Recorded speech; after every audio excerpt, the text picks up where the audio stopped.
بتاؤ خیریت سے ہیں۔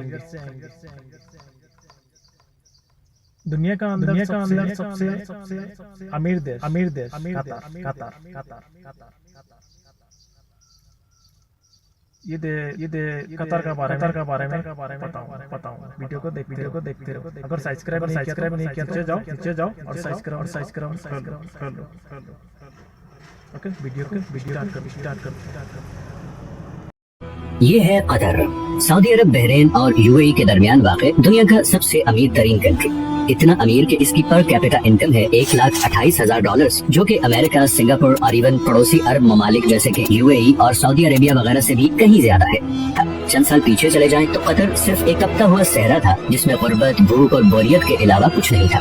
تو پھر یہ اتنی بڑی ٹرانسفارمیشن کیسے ہوئی؟ جو دیش سارے عرب کنٹریز میں سے سب سے غریب تھا، آج دنیا کا امیر ترین دیش کیسے بن گیا؟ اس کے پیچھے ایک بہت ہی انٹرسٹنگ کہانی ہے، اور یہ کہانی باقی سارے عرب کنٹریز کی کہانی سے مختلف ہے۔ 1940 میں قطر میں سب سے پہلی آئل فیلڈ ڈسکور ہوئی۔ 1960 تک قطر میں تیل کی کھوج اور زمین سے نکالنے کا کام عروج پہ تھا، اور قطر کے حالات آہستہ آہستہ بدلنا شروع ہو چکے تھے، مگر ابھی بھی کوئی بہت زیادہ تبدیلی نہیں آئی تھی۔ لیکن پھر 1970 میں شیل آئل کمپنی نے اس کنٹری کا سب سے بڑا خزانہ دریافت کر لیا، نارتھ فیلڈ، دنیا کی سب سے بڑی نیچرل گیس فیلڈ۔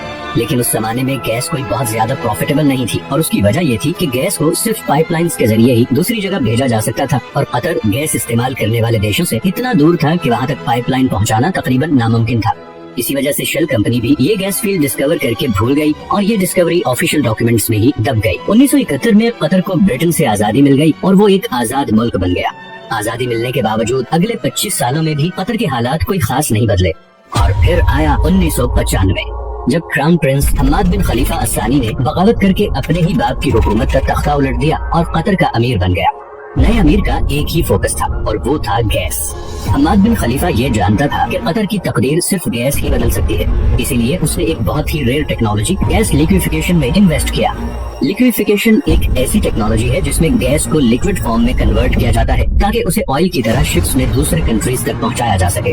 اس سارے پروسیس میں گیس کو 161 ڈگری پہ ٹھنڈا رکھنا پڑتا ہے۔ اسی پروسیس پہ قطر نے ساری انویسٹمنٹ کر دی، اور آج وہ LNG کا سب سے بڑا ایکسپورٹر ہے۔ قطر سے گیس امپورٹ کرنے والے کنٹریز میں Japan, India, China, south Korea اور اسپین شامل ہیں۔ اس طرح بلینز آف ڈالرز قطر میں آنا شروع ہو گئے۔ لیکن قطر کی تقدیر بدلنے کی ایکویشن میں یہ تو ایک صرف چھوٹا سا حصہ تھا، کیونکہ نیچرل ریسورسز تو بہت سے کنٹریز کے پاس ہوتے ہیں، انہیں ایکسپلائٹ بھی بہت سے کنٹریز کر لیتے ہیں، مگر اصل مسئلہ آتا ہے ان ریسورسز سے آنے والے پیسے کو صحیح استعمال کرنے کا۔ ورنہ ونیزویلا اور انگولا کا انجام ہمارے سامنے ہے۔ یہی وہ جگہ ہے جہاں قطر باقی تمام کنٹریز پہ بازی لے گیا۔ قطر نے 2005 میں قطر انویسٹمنٹ اتھارٹی کے نام سے ایک کمپنی بنائی، جس کا مقصد تھا تیل اور گیس سے آنے والے پیسے کو پوری دنیا میں انویسٹ کرنا، اور اسی لیے آج دنیا کے ہر بڑے ملک اور ہر بڑی کمپنی میں آپ کو قطر انویسٹمنٹ نظر آئے گی، چاہے وہ لندن کے بڑے ہوٹلز، آفیسز اور اپارٹمنٹ بلڈنگز ہوں، امریکہ کے بڑے بڑے آفیسز ہوں، یا پھر ملٹی نیشنلز جیسے کہ Volkswagen, Barclays bank, Shell, Tiffany and co, یا پھر راسنیٹ، رشیا کی سب سے بڑی آئل کمپنی۔ ان تمام کنٹریز اور کمپنیز میں قطر کی ہیوی انویسٹمنٹس ہیں، لیکن یہ بھی قطر کی ٹوٹل انویسٹمنٹس کا ایک چھوٹا سا حصہ ہے۔